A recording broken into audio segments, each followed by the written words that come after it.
lot about me giving huge amount of time to magic.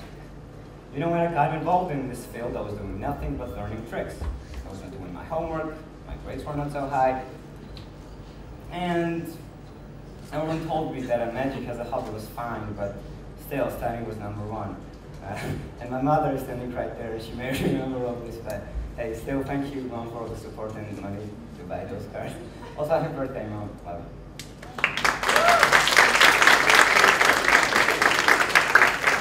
We all know that magicians are liars, and almost no one disagrees with that, except magicians and me. We're not liars. We let you know that we're going to lie, so you know that we're lying to you. Therefore, we're not liars. We're just entertainers, here to entertain you. They say you have to be at least good like David Copperfield or David Blaine to be recognized as a successful magician. And otherwise, magic cannot bring success. But hey, magic at least got me to TEDx. But most importantly, it gave me skills, which are really helpful in everyday life. Magicians have been around for a long time. It all started in ancient Egypt, using sleight of hands to steal food. And during the mid-1800s, magic has become an extremely form of entertainment that was generally accepted by the general public. Since then, it's been 150 years over that, and magicians have entertained billions of people from all over the world for hundreds of years. And I'm sure every single one of you in this room have seen a magician performing at least once. But here's something you have never seen. You have never seen a magician practicing. Well, you may have some pictures. Have you ever seen a magician locked in a room with a deck in front of a mirror, mastering each trick or move just to perform it? In its high determination to reach that level when your trick is flawless and you're ready to perform it. And here's something that magic has taught me.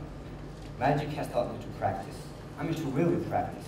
This year, I'm not giving the amount of time to magic I used to because I really need to study, but without magic, I definitely wouldn't be as efficient while doing homework as I am today. Because I can be solving one math problem for hours without giving up, because I used to do that. I used to do that for a single trick. Magic is a great way to express yourself, a way to connect with people. You know, several times when I have to be in a group of people where I barely knew someone, I had to be quiet for a moment, just listen to others because I was pretty shy. But since I carried a deck of cards anywhere, anytime I went, I was pulling it out and started to perform magic, and I would step up and open more. And you look like a shy person now. So I was saying, since I've become a social person, my communication skills increased, followed by good showmanship skills.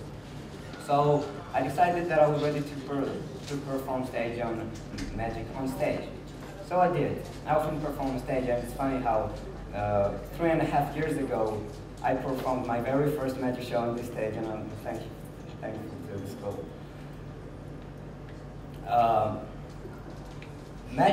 Stage magic is even more difficult, because all these people are looking at you, each of them having different perspectives, trying to catch you in a move. And you have to, first of all, have a good sleight of hand, and second of all, you have to be a good showman, including knowing how to misdirect someone and being confident while lying. I don't know, well, misdirection is one of the most significant aspects in magic, because without it, it would be hundreds, thousands times more difficult to successfully finish the trick. How many noticed that sign over there I put at the very beginning of the trick? See, this is what I'm talking about. There's nothing, I can do whatever I want in a crowded room without anyone noticing it. And that's a really good thing. Yes, I always said that magicians are not liars, and we're not. But let's face it, we, as humans, have to lie in different situations. And everyone wants to be as confident as possible, because otherwise what's the point of lying? Next to magic, I have that advantage, and let me show you how. I need a volunteer to come join me on stage. Just someone. Can you pick like someone? No, I'm not sure. Can you just pick one volunteer?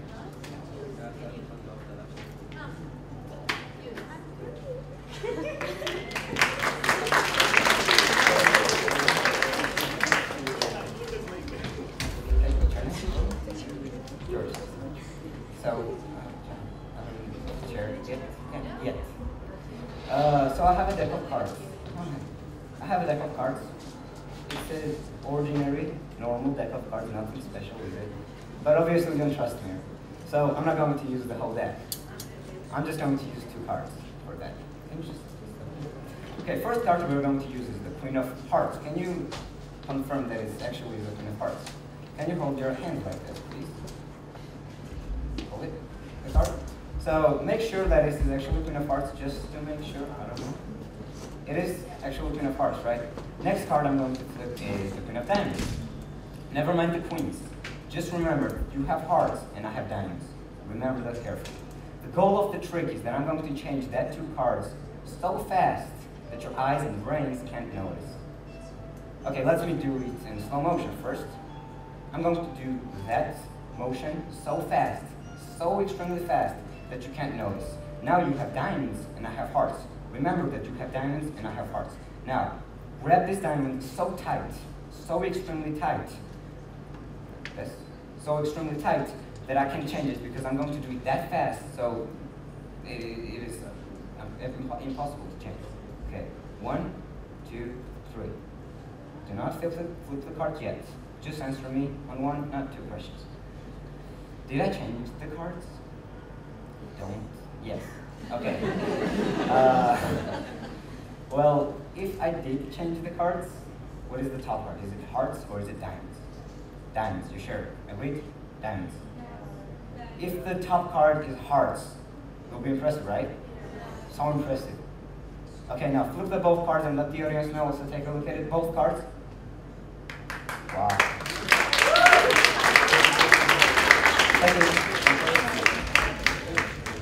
So that trick is a great example of sleight of hand, misdirection, and showmanship combined. So here's the thing, I changed both of the queens at the very beginning of the trick, using a little bit of sleight of hand. If we add a little bit of misdirection to that, you can't notice when I change the cards. So the cards are changed. And I used even more showmanship, including confident while lying. And I was saying repeatedly, you have hearts and I have diamonds, you have hearts, I have diamonds, that you lock that information in your brain and you believed. And all we're left is just to flip the cards and the trick is done. Other than this, I don't know, basic skills, magic has taught me some advanced skills like changing a perspective while facing a problem. And I want to demonstrate, any volunteers?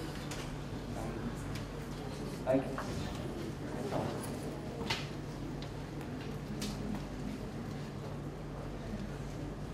you.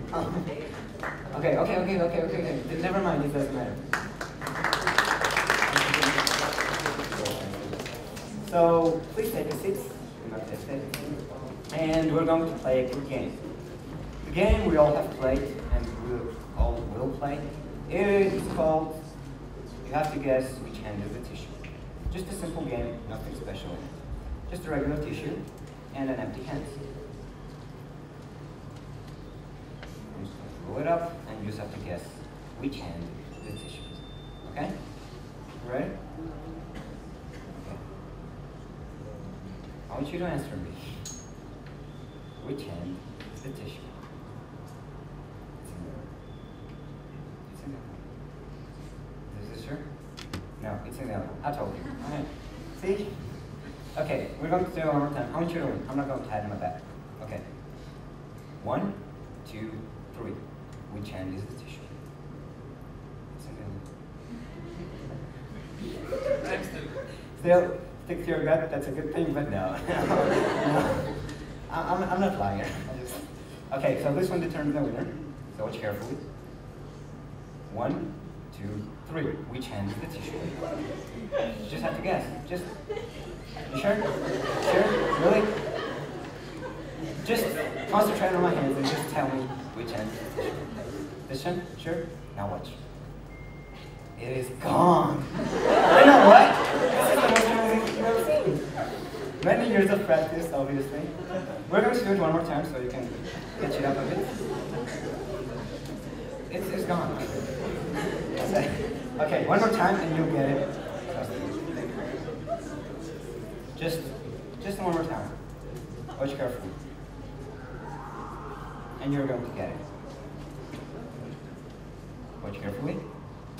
1. 1, 2, 3. We changed the decision.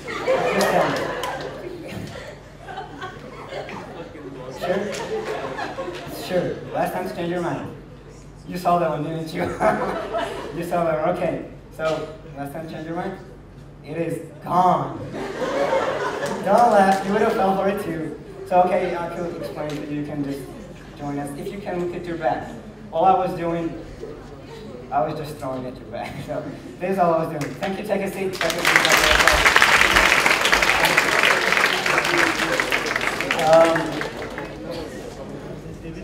During my magic career, people always ask me, "Hey George, what's magic?"